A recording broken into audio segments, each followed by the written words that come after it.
जेवा की. सांगा. कशाला? अहो मी तुम्हाला कितींदा सांगितलंय त्या माणसा संग बोलायचं नाही म्हणून. अहो तो ना लय वंगाळ माणूस आहे.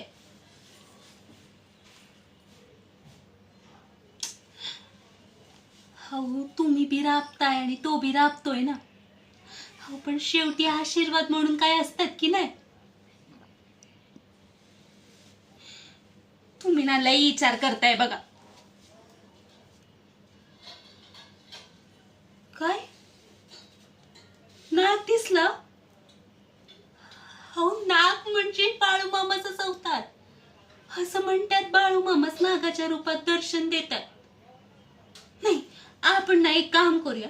उद्या सकाळला ना बाळूमामाकडे जाऊया आणि त्यांना हा समदा प्रकार सांगूया.